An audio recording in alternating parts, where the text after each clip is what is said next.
Hi guys! So today is our 13th day ng ating daily vlog. So today, it's already 6:29 a.m. And syempre kasama ko ng aking asawa. Ayun, nakauwi na siya. Hello, aking mister. Hello, aking misis. And aking tuldok. So yun guys. So I'm just gonna give you an update from our yesterday's trade. Grabe, pumaldo na naman ang ating mga estudyante kahapon. So nagbata tayo ng 3 signal and so far, lahat naman paldo. So, just to discuss with you our analysis from yesterday. Kung mapapansin nyo, nag-breakout tayo dito sa, this is for our time frame, okay? So, nakikita nyo itong blue na to. This is moving average 200. And then, pag break ng presyo dito, nagkaroon ng retest yan. That is why, ang naging bias natin yesterday was sell. Because this is a retest, tinetest niya kumbaga itong moving average 200 natin na meron na tayong bagong resistance here sa H4. And now, sa daily time frame, mapapansin natin na pabagsak na talaga siya dito sa support.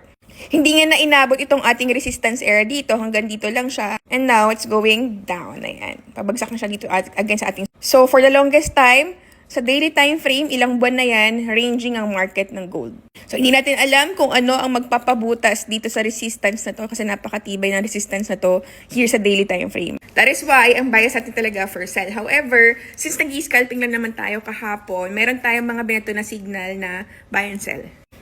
So, this was our first signal at around 2:25 p.m. London session, and ito yung naging signal natin because we saw na nag-bounce na siya doon sa ating MA200. Which is, ito yung sabi ko, ayan, we have the 1 support here, and then nag-break na siya dito sa ating H4, ayan, which is 4-hour time frame, nag-break siya dito. And we are expecting na itong market na to, magbabounce siya dito paakyat para mag-i-retest niya to. Which is actually yun nga nangyari. Nag-retest siya dito, nag-bounce siya from this area, ito.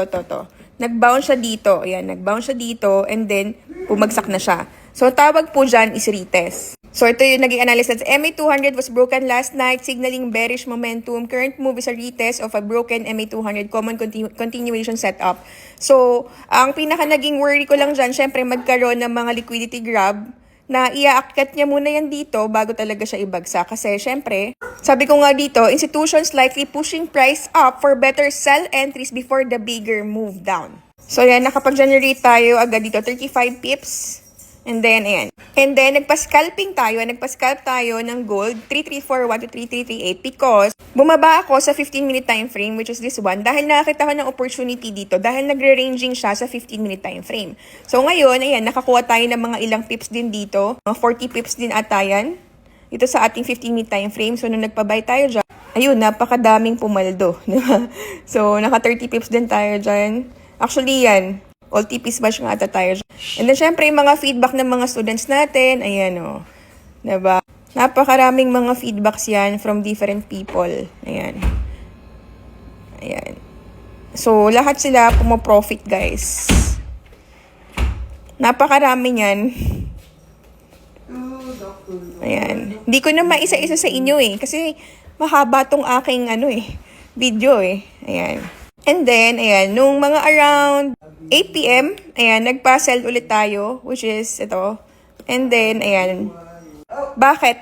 Gumawa ako ng trend line dito. And nakita natin, may mga ilang touches siya. 1, 2, 3. So, we have a solid resistance dito sa 15-minute time frame. This is, ayan, a 15-minute time frame. And then, we saw na, ayan, babagsak ulit siya dito. So, this is another opportunity to sell. And nung nagbuta tayo ng sell dito, ayan, dami na naman mga naka-TP, of course. Ayan, bumagsak na siya. So, nakasecure na naman tayo ng another 30 plus pips dito. Ayan. So, maraming mga nakasabay. Out of 261 votes, 62% ang nakasabay sa signal natin. So, ayun, congratulations, di ba, sa naging trade natin from yesterday. Sobrang nakaka-proud kayo and sobrang happy ako na talaga maraming natutulungan ng mga dito sa community natin na to. So, kahapon naka-receive ako ng comment wherein ang tinatanong niya is, if I can discuss yung mga bonuses ng mga brokers, yung mga ino-offer nila ng mga 100%, 50% bonus, tapos hindi naman pala withdrawable yung profit pag hindi nila na-meet yung certain number required na lots. So, didiscuss natin yun. So, shout out muna kay Caroline Venus na nagtanong nun. So, ngayon, correct me if I'm wrong for those people who are in brokerage and mga account managers. Pero for now, mag-jogging muna kami ng aking asawa. Jogging mode muna kami. Yes po. Let's go. So, ayun guys, I just finished my meditation. So, continue natin yung question earlier ni Ma'am Venus. So, yung mga nakukuha nyo ng mga bonuses, credit bonus, trading bonus from the broker, that is just an additional leverage for you. They actually encourage you to trade more lots. That is why, actually, mas risky pa nga yan eh. Imagine ninyo, leverage.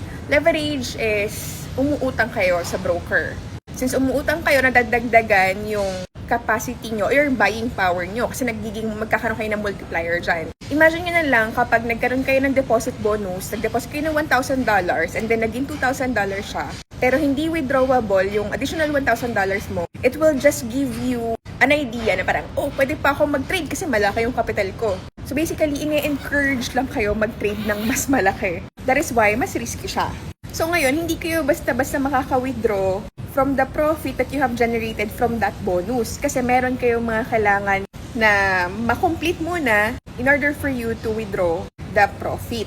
Kasi the tactic dyan is the broker will just encourage you to actually deposit more, trade more, para mas maraming trading activity.